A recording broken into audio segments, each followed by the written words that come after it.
Shocking, disturbing, maybe even a little bit bad, and everything in between. While some scenes in video games are life-changing and good, some aren't. Hi folks, it's Falcon, and today on GameRanks, 10 of the worst scenes in video games. Now, before we get going, I don't want to just bombard you with a bunch of downers or something like that. There's going to be different elements of badness in this list, different reasons. I don't want you to necessarily think this is going to be a list of crappy things or sad things. I'm going to stop explaining. Starting off at number 10, Kill Cutie from It Takes Two. The moment from this game that will live in infamy. You thought this was some cute little co-op game, didn't you? Well, bet you didn't think there would be a prolonged scene of torture and murder in this non-violent co-op game about mending relationships. Sometimes I just have to take a second and remind myself that this is real. This is the thing that is actually in the game. In the back half of the adventure, our heroic protagonists get it in their heads that the only way to fix their relationship with their daughter is to break her favorite toy, Cutie the elephant. To do it, it involves this long, drawn-out sequence where you slowly torture this cute little elephant while it cries and begs for help. Stop! Someplace quiet and safe. We're supposed to help each other. Clearly, it's meant to be black comedy, but I'm going to say a little taken back by how far this whole thing goes. Not necessarily by the imagery, just by the context of it existing in this particular game. It's just so over the top. And if you've got a black heart like myself, you might think it's pretty funny, actually. But if you're playing this thing with a kid or something, they're probably not going to get the joke. They're probably going to be traumatized. There were people who were legitimately pissed about this whole segment. So yeah, you might call it the worst in more ways than one. For its disturbing, I guess, content. And in the eyes of the people who hated it, it's totally tone-deaf badness. I love Rose. Don't tell us that. And number 9 is the rubber bullet twist from Yakuza 4. That last one was a bit of a bummer, so let's switch over to talking about one of the most ridiculous twists of all time. And I mean of all time. If you know, then you know, so to speak. So Yakuza 4 decided to mix things up by introducing multiple playable characters. One of the most memorable was Saejima, a legendary Yakuza who murdered an entire clan all by himself using 6 handguns. It's one of the most violent, badass scenes in the entire series, but it's all undone by this shocking twist. You probably guessed it already. I mean, I kind of already said it. The guns that were given to Saejima had rubber bullets in them. They were also magic, apparently, because they have the amazing ability to knock people out and leave no trace. Did Saejima not notice that everyone was clearly still alive and uninjured? Like, this twist strains all credibility way far past the breaking point. Like, this whole thing might as well be Swiss cheese, there's so many holes in it. What makes it even more absurd is the reason why they were rubber. Oh yeah, so the real bad guys can just come in and kill everyone with real bullets right after he leaves. Literally, the only reason this twist happens is to make it so our man is not an actual murderer, which undermines his entire story. It's so stupid that it boggles my mind. Even in a series of absurd plot twists and bizarre happenings, this one sticks out in my head as one of the worst because it does not add anything to the story, just makes it more nonsense and difficult to believe. 最後に教えてあげますよ。25年前の事件。18人殺した真犯人。あれね。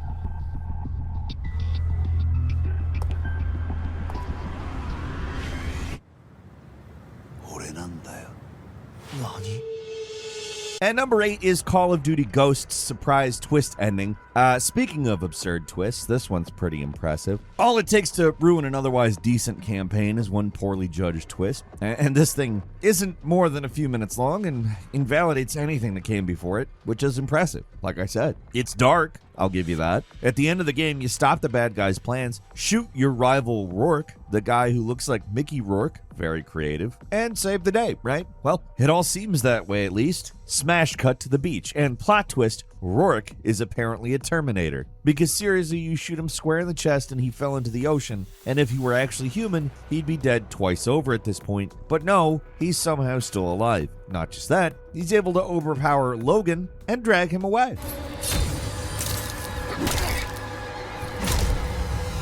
How he's able to get away when the entire place is swarming with soldiers with a bullet wound in his chest, dragging a fully grown unconscious man with him, I don't know. I guess he's just that damn good. It would be a bad enough scene even if the game ended up with a sequel, but it didn't. That's it. Goodbye, folks. As far as last-minute bad endings go, it's probably one of the most ridiculous, easily one of the worst.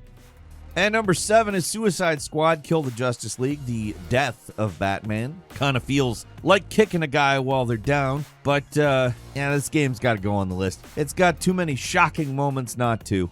Obviously shocking and pretty heavy scare quotes there. And there are people out there that will defend the writing in this game. And from a certain angle, I get where they're coming from. If you're on board with the premise of, killing the Justice League, you probably get your money's worth here. I don't know. I've said this elsewhere. There is a version of this story that people don't hate, but it seems like it's not this version. This is a controversial game, and that's part of the appeal for some people, I guess. But when it comes to the Batman death scene, honestly, I don't know what to make of it. It's dark, sure. I mean, this is a scene where our heroes drag an unconscious Batman onto a park bench, talk shit at him for a minute, and then unceremoniously blow his brains out.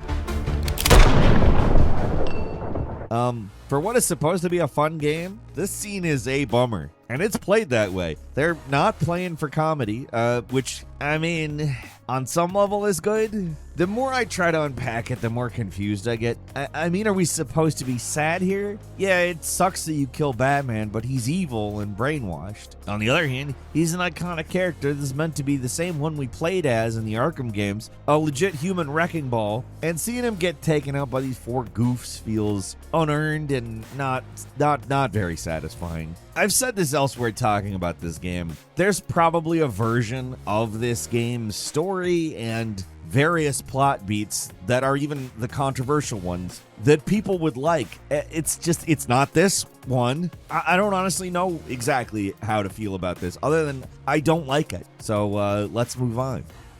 And number 6 is Dom killing Maria in Gears of War 2. A little more sunshine and rainbows for you. This scene is divisive as hell. Some people think it's the worst because it's tragic. Other people call it the worst because they think it's terrible and out of place. Honestly, I don't really have a big argument against either of those viewpoints. I think they're both kind of right. This scene, which happens pretty near the middle of Gears of War 2 and stops the game dead in its tracks for a few minutes of misery, is a perfect example of the emotional maturity games were operating on back in the mid-2000s. They wanted these shocking, tragic moments with big emotions, but they didn't want to put the work into it, so they just smack us over the head with sad music and visual trickery. Maria.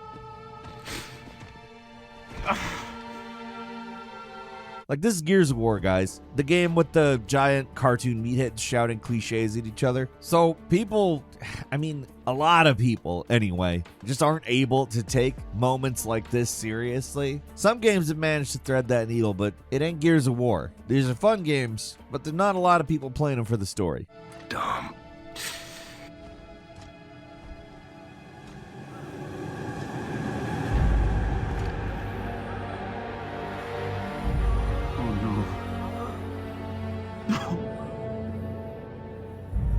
No. No, baby. No.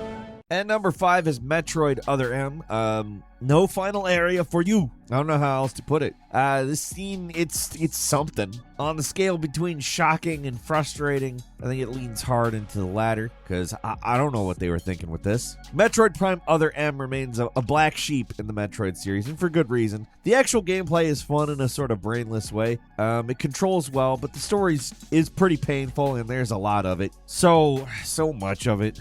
There's multiple scenes that could appear on this list, but for me the most infuriating is this one right before entering Sector 0. The whole game is building up to this place as a secret lab filled with super unfreezable Metroids. Sounds like a good setting for a final area, right? Wrong. Instead of getting a cool new zone to explore, you get shot in the back by your commanding officer.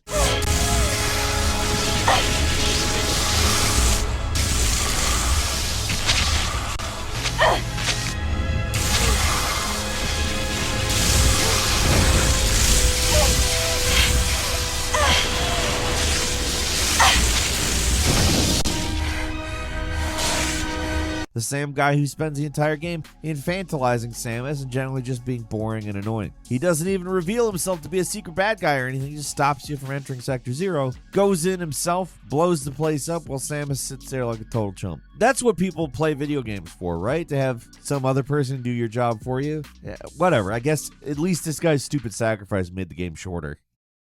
And number 4 is BioShock Infinite's DLC ending. One more scene that's it's brutal and hated in equal measure. The incredibly controversial ending to Burial at Sea. Rare you see a DLC as talked about as this one, but there's a reason for that. Trying to explain how we get to this point would take all day, but basically at the end of the first DLC, Elizabeth, your main companion from Infinite and playable character, is trapped in Rapture, the underwater city from the first BioShock game. She's powerless and forced to cooperate with Atlas, the bad guy from the first game, and it's soon revealed that the events of the DLC act as a prequel to the first game. So how is everything tied up? Well, Elizabeth gets captured and, in an utterly excruciating sequence, is tortured by Atlas by driving a spike into her eye, which you get to experience firsthand. It's literally a lobotomy, and she ends up dead at the end. And yes, that's basically it. It's a really dark ending for a character who didn't really seem like they deserved it, just seemed nasty for no real benefit,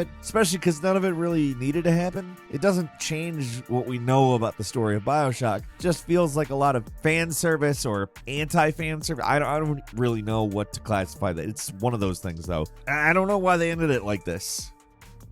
At number 3, Final Fantasy X's laughing scene. Enough miserable shit, right? Let's talk about something that's just flat out embarrassing. Listen, I know Final Fantasy fans have tried their best to recontextualize this scene and explain the emotional stakes and justify why it's happening, but it's a hopeless endeavor. Look at this. Look at what is happening. Hear them. With this visual and sound, one should understand there is nothing that can be done here.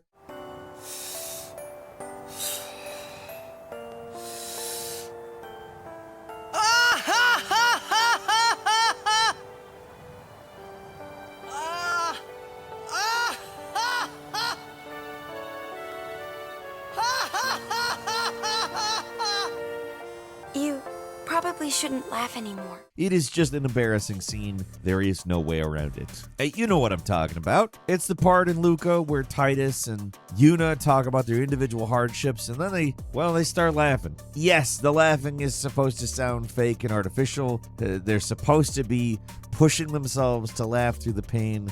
We know. I've played the hell out of Final Fantasy X. I know the context. Doesn't make this not the goofiest damn thing ever. Titus sounds like a dying hyena. It's awful. And I'm not going to talk shit about the voice acting here. It was one of the first fully voice acted games ever. So, of course, there's going to be growing pains there. But sometimes something just doesn't work. And, well, ha ha ha ha ha ha ha ha ha ha ha ha ha. It's a dumb idea that looks goofy and sounds worse. And it goes on for a long time. Way too long. And number 2 is L.A. Noir's Polite Invitation. Yes, L.A. Noir is kind of a uncanny valley nightmare now with its weird facial technology where they're basically pasting a video of an actor's face over a 3D model to understandably mixed results, and that makes just about everything in this game come off pretty weird now. But if I had to pick one scene that's uniquely horrible, it's this one. Here's the thing, it's not a bad segment, but man, it's dark. The guy is the first link in the chain of the whole suburban redevelopment fund conspiracy thing, and while he seems like your average greedy businessman, when your character barges into his apartment, you find something so much worse. Let's rip the band-aid off. You find a 12-year-old girl in his apartment, and it's not his daughter. I'd rather not go into a lot more detail than that, but the details are unexpectedly sickening. How old are you really? Nearly 13. You take love where you can find it as you get older. Love? That has nothing to do with love, Curtis. Some might find your romantic notions endearing, Jack. I find them very tiring. You're finished, Curtis. Worst part about all this, there's nothing you can really do. You're just a private investigator, so the best you can do is throw out some hollow threats against the guy and leave. The whole thing is kind of awkward and unnecessarily dark depending on how you look at it, but unlike a lot of the other things on this list, it is at least successful at what it's trying to do, which is make you feel kind of sick thinking about it. And finally, at number 1, the sniper rifle scene from DMC Devil May Cry. Speaking of sick, DMC Devil May Cry. The grim and gritty reboot was not universally praised, let's say. In fact, you might say some people didn't like this game much at all. Me, personally, I don't hate it, but I get where people are coming from, especially when the game has scenes like the one we're talking about here. This is another one of those sequences where it would take too long to explain, but you got your standard hostage handoff here. Dante and his brother Virgil are both watching. Things seem to be going smoothly until Virgil switches targets and shoots Monster Woman in the belly, where her unborn demon baby is. In the newer versions of this game, the scene has been heavily edited so it's not so explicit, but you can tell what's supposed to be happening, and it's gross either way.